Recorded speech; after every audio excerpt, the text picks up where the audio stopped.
Right. Malladi Vishnu గారు, మీ రాజకీయ అనుభవం చాలా 30 to 40 ఇయర్స్ రాజకీయ అనుభవం ఉంది. వైఎస్ఆర్ గారితో కూడా అనుబంధం ఉంది. కాంగ్రెస్ పార్టీలో ఉన్నారు. ఇటు పక్కన రంగా గారితో ఉన్నారు. ఇటు పక్కన వైఎస్ జగన్మోహన్ రెడ్డి గారితో కూడా బాగా కలిగి తిరిగారు. ఆయన క్యాబినెట్లో ఉన్నారు. సో ఇంత అనుభవం ఉన్నప్పుడు మీరు గమనించాల్సిన విషయం కొన్ని ఉంటాయి. ఏంటంటే ఇంత రాజకీయ అనుభవం ఉన్నా కూడా ఈసారి నాకు టికెట్ ఎందుకు ఇవ్వలేదు అన్న ఆలోచన ఎప్పుడన్నా వచ్చిందా మీలో? అంటే ఇంక దాని గురించి మనం ముగిసిన అధ్యాయం. నామినేషన్ ప్రక్రియ కూడా ముగిసిపోయింది.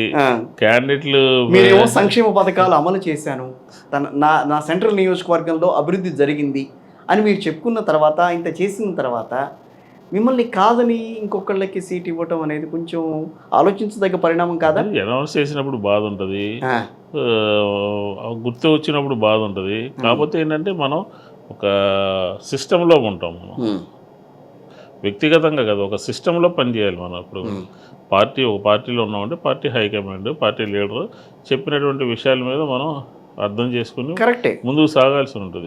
ఇదంతా కూడా మీరు చెప్పినటువంటి అంశాల్లో జాబ్ సాటిస్ఫాక్షన్ ఉంది కాబట్టి నేను నా టైంలో నిజంగా అభివృద్ధి చేయగలిగాను అని చెప్పి మీరు గట్టిగా వాదించి మీరు మళ్ళీ సీట్ ఎందుకు తెచ్చుకోలేకపోయారు? అంటే నా ఆర్గ్యుమెంట్ నేను పార్టీ ముందు చెప్పలేదు.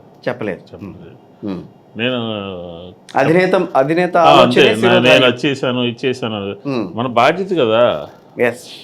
మనకి ప్రజలు తక్కువ మెజార్టీతో అయినా సరే ప్రజలు గెలిపించినప్పుడు నా బాధ్యతగా 24 hours 24/7 బాధ్యతగా ఎక్కడ ఎటువంటి విషయంలో ఉన్నాం అంతవరకే.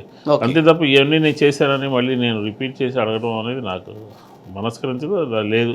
అది లీడరు 2019లో టికెట్ ఇచ్చినప్పుడు అలాగే జరిగింది, ఇప్పుడు టికెట్ ఇవ్వనప్పుడు కూడా అలా జరిగింది. కాబట్టి నేనేం పెద్దగా మాట్లాడి నా మెరిట్స్ అది అసలు లేదు.